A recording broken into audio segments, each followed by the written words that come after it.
وعلیکم اللہ، میں آپ کا پہلا سوال لے رہا ہوں۔ ایک وائس میں ایک سوال کیا کریں، دوسرے کا جواب نہیں ہو رہا، نہ میں نے سنا۔ اور دوسرا یہ کہ سوال فوراً کیا کریں، پہلے ہی رٹا لگا لیا کریں سوال کو، اور اس طرح سلو موشن میں آپ سوال کریں گے تو معاملہ درست نہیں ہے۔ یہ آبی جانوروں کے حوالے سے آپ کا سوال ہے، تو جی ہاں، میں نے جواب دیا۔ سمندر کا پانی پاک کرنے والا پاک ہے اور اس کا مردار حلال ہے، نبی علیہ الصلوۃ والسلام نے فرمایا۔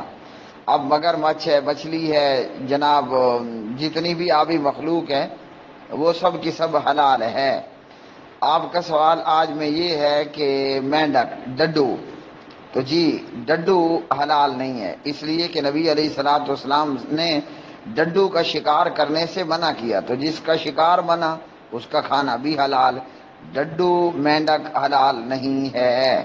اگر جو کھاتا ہے تو وہ جاہل ہے، یا جو کھلاتا ہے وہ جاہل ہے، یا جیسے ہمارے ہاں کھوتے اور کتے لوگوں کو ذبح کر کے کھلا دیے جاتے ہیں، تو اس کا بھی وہی معاملہ ہے۔ اس لیے چونکہ ڈڈو اور مینڈک کا شکار کرنے سے منع کیا تو ڈڈو مینڈک حلال نہیں ہے۔ بلوغ المرام کتاب الاطعمہ۔ آپ نے کہا کہ لاہور میں کوئی منوں کے قریب 5 من یا کم زیادہ ڈڈو پکڑے گئے ہیں، تو جی اس کے تعلق سے ایک نیوز چینل کے بھائی نے یہ بتایا ہے کہ عام طور پر یہی کہا گیا خبروں میں یا لوگوں میں یا میڈیا پر کہ یہ ڈڈو شوارمے میں استعمال ہوتے ہیں اور ڈڈو کبابوں میں استعمال ہوتے ہیں اور فلاں فلاں۔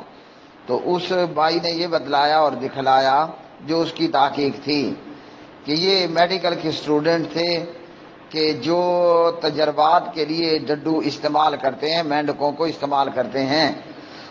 اور ہم میں سے ہر بندہ جاننے والا یہ جانتا ہے کہ جو میڈیکل اسٹوڈنٹ ہیں وہ ڈڈوؤں پر ہی ریسرچ اور تحقیق کرتے ہیں، کیونکہ ڈڈو اور انسان کا سسٹم اور نظام قریب قریب ہے، تو بجائے کسی بندے کو پھاڑ چیر کرنے کے وہ ڈڈوؤں کی پھاڑ چیر کرتے ہیں، اور اس وجہ سے ڈڈو جو ہے وہ پکڑے جاتے ہیں، اور شوارموں میں یا کبابوں میں یا ان چیزوں میں ڈڈو استعمال نہیں ہوتا۔